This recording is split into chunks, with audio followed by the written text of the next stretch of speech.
Hey, what's up everybody? BDL 44 coming at you with another video.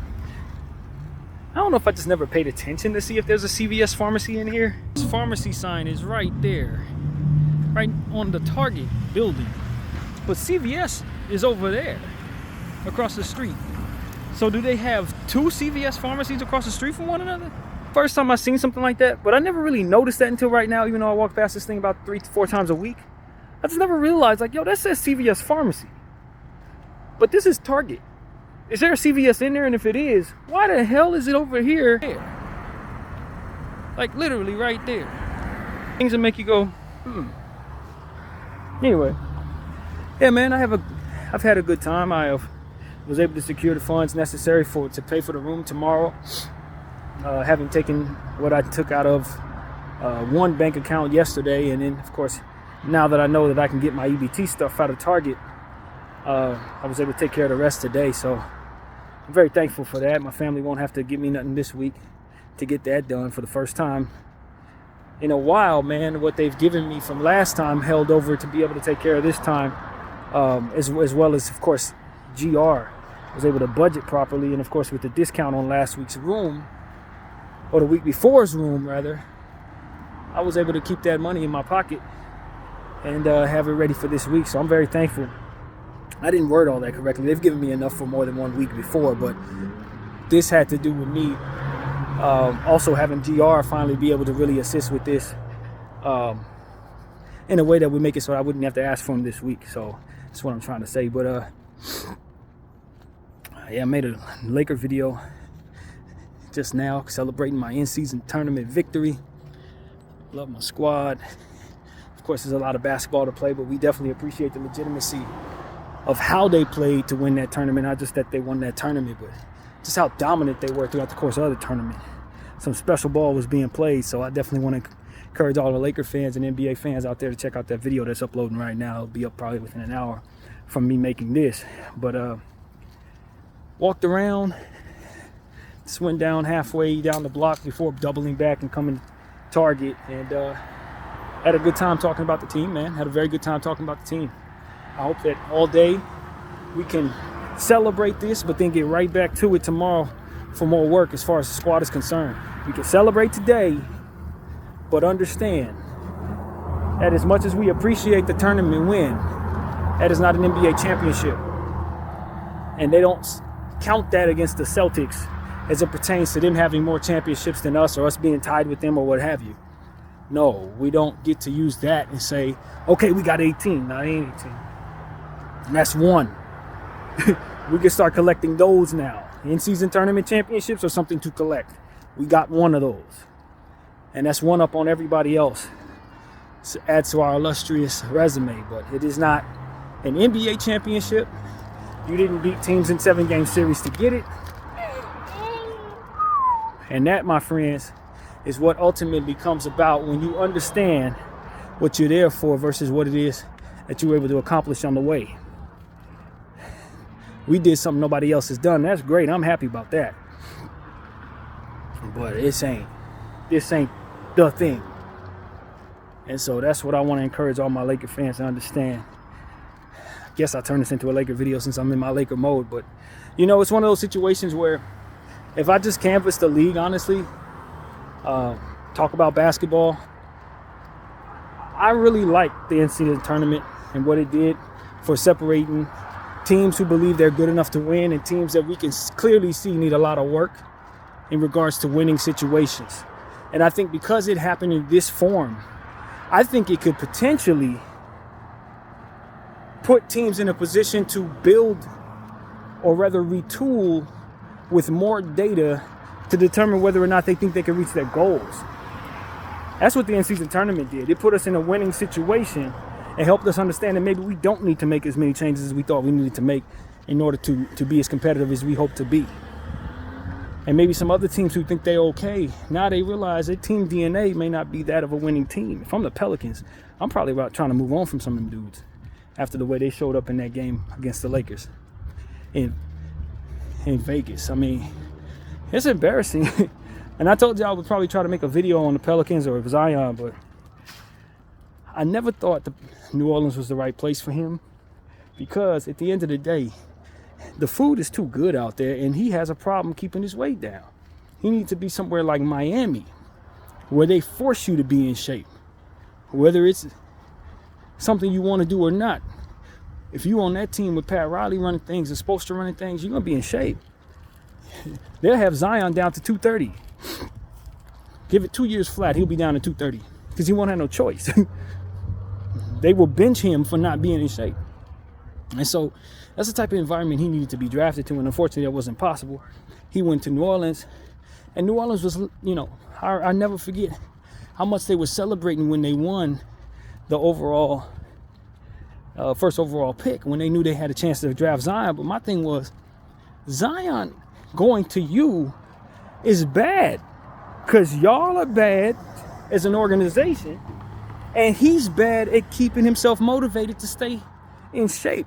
And you got New Orleans food for him to not only eat, but get rich in New Orleans so he can have unlimited amount of meals as he grows to get that undeniable bag that he was going to get, that y'all were going to pay him whether he earned it or not, which they did. They just were the worst organization for him to go to because they don't have nothing to lose. They've never won anything. They don't particularly make good decisions as an organization. And they were going to pay him no matter what because they wanted to keep somebody like that in-house.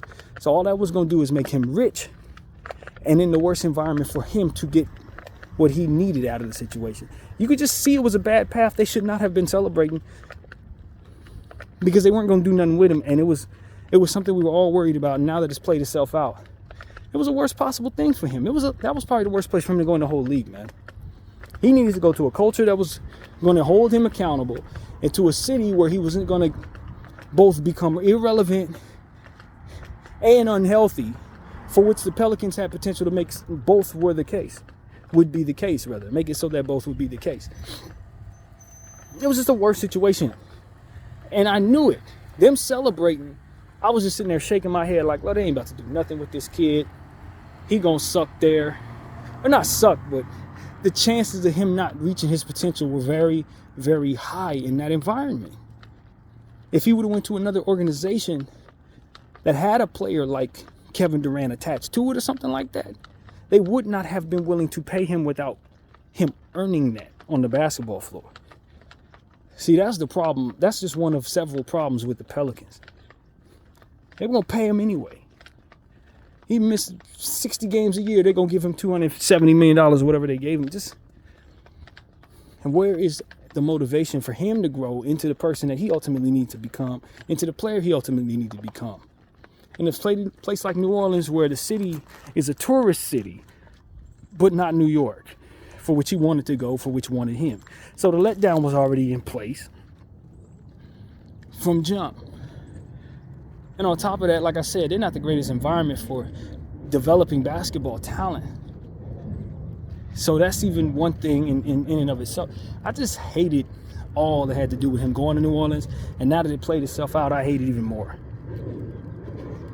And so that's my thing with them. I was still, up until 5 days ago, I was expecting Zion Williamson to be a dominant force in a tournament game. I was legitimately concerned he was going to be pushing Bron around, and he got the complete opposite.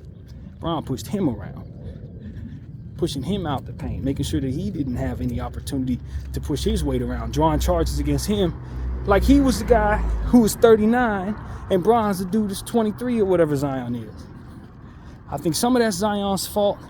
I think most of it's New Orleans Pelicans' fault for not creating an environment for which he needed to work for what he got, for ultimately not putting him in a position to have a culture from which being in shape was automatically a requisite for making the team, let alone getting paid.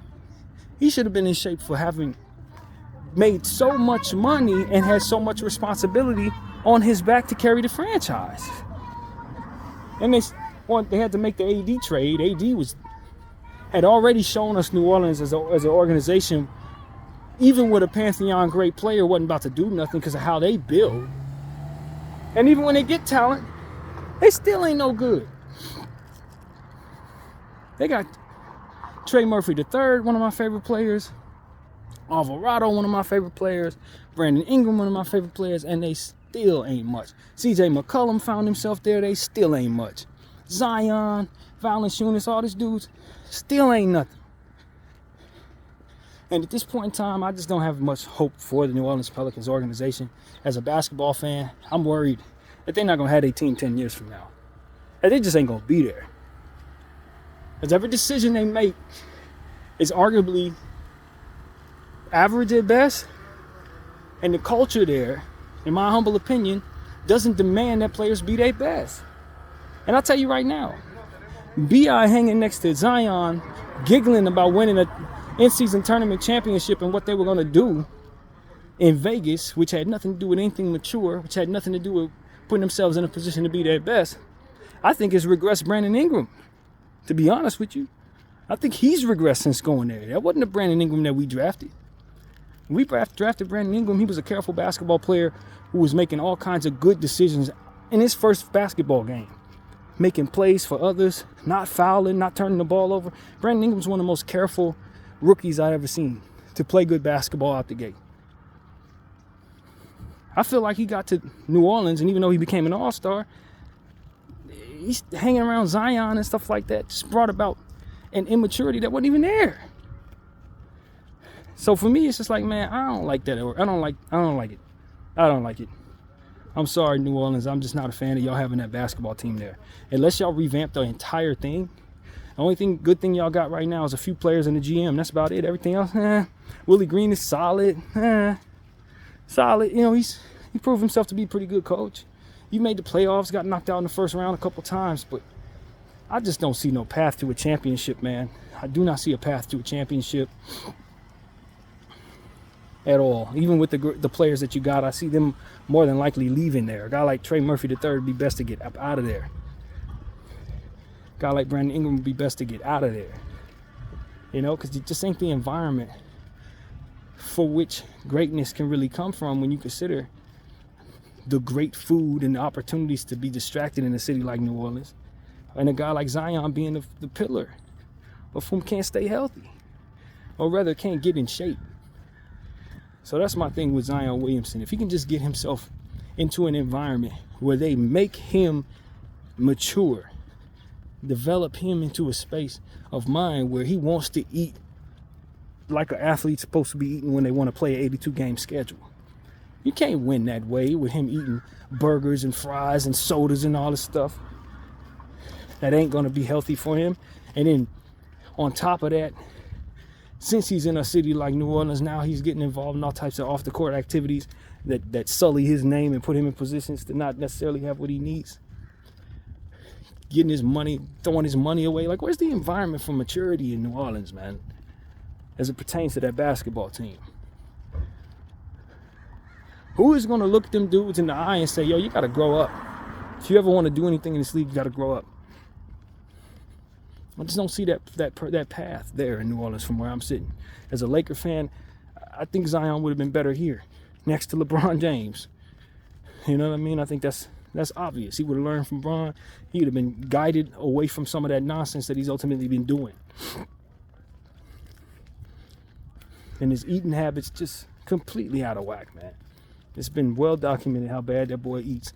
And you can see it as he moves on the basketball court. He's out of shape. Forever out of shape. And as somebody who grew up out of shape the same age he was, I know what he needs. He needs guidance away from some of those bad foods, and he needs a boot camp like atmosphere that lasts a pretty long time to get him into a mental space where he's working out every day, man. Every day on his own time, not just on basketball time. Doing push-ups at the house by himself so he can get the most out of his athleticism. Because at the end of the day, he's trying to handle his career like Shaq, except for he ain't dominant like Shaq. Shaq could eat burgers and work out maybe once or twice a week and still dominate a basketball floor. Zion ain't like that. He has the athleticism to still get off the ground as a chubby kid, but he ain't doing nothing against guys like LeBron James who are top peak conditioned athletes. And because of it, you got him eating up so much of your cap space to now you can't even get nothing out of everybody else because the rest of the team ain't no good because of him eating up all that cap space. I just hate it. I hate the whole thing, man. CJ McCollum is the only point guard on the team, except for he's not a point guard. He's a shooting guard looking to get his own shot and no one else's. He's the worst type of player to have next to Zion Williamson and Brandon Ingram, who are going to likely need a point guard to get them set up. Trade him for somebody who's an actual point guard and send him to a place that needs scoring. Needs a microwave scorer. Because that's who CJ is. He's not a point guard. Dyson Daniels, he's a defensive guy who has point guard skills. Probably best playing the 2 and 3 himself. That's not a point guard. You know what I mean? So I'm just looking at all this stuff that the Pelicans put together. I like Jordan Hawkins, but they don't find minutes for him. If I'm the New Orleans Pelicans, I'm moving forward. I got 2 of the best shooters in the league. That's all I really need to keep from what I have right now.